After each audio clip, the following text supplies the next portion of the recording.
It is time for Ask the Doctor, our segment where you send the questions and we ask the doctor to get you answers here on the air. We've got Dr. Caitlin Merkin, a surgeon with Mercy Bariatric and a general surgeon here joining us. Thanks for being with us. Sure. We're going to dive right in here. We've got some great questions. Okay. And Brian wants to know, what can I do to help prevent developing hemorrhoids? All right, so hemorrhoids are normal vascular cushions that line our anal canal. They're supposed to be there, and they become problematic when the muscular structures surrounding it lose integrity. Prevention centers around two things: preventing constipation and straining. So to prevent constipation, you want to drink plenty of water, 5 to 8 glasses a day.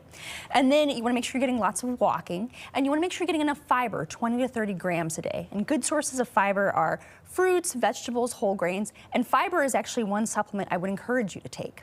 Now for straining, you want to avoid sitting on the toilet for prolonged periods of time. So reading on the toilet with your phone, because when you're sitting on the toilet, you sit on that seat and it cuts off venous return to those vascular processes, causing hemorrhoidal symptoms. So try to avoid those two things and see what you can do. Wow, I have learned something new right there. Okay. Well, the American Lung Association's State of the Air report finds 33.5 million kids live in counties that received a failing grade for at least one measure of air pollution. So what can we do to protect our kids if they live in these areas?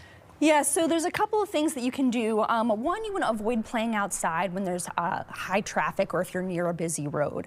Also, avoid playing outside when people are using gas leaf blowers or mowers. That actually produces a lot of pollutants because those small engines don't have the regulatory features that big engines like cars have. Follow your weather report. If you see high pollution days, maybe stick inside. But really, we as a community have to do better at avoiding lots of car transportation and making our communities kind of safer for the kids. Yeah, absolutely. Well, let's talk about artificial intelligence, because a recent study of 5 popular chatbots found that nearly half of those AI responses were inaccurate answering medical questions. So how concerned should we be about this? We should be pretty concerned. So the data is compelling, right? At least half of the advice they're giving is problematic. 10% is frankly dangerous. These chatbots have been known to hallucinate, meaning that they can make up information, they can claim credentials, completely fabricate studies. So they're not really trustworthy. They can also misapply clinical scenarios, to the context at hand.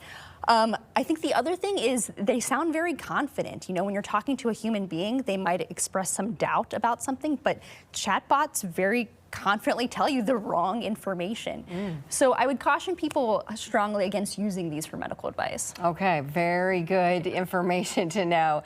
Dr. Caitlin Merkin, thanks so much for being with us. We appreciate it. If you have a question for the doctor, go to our website, submit your questions at firstalert4.com/askthedoctor.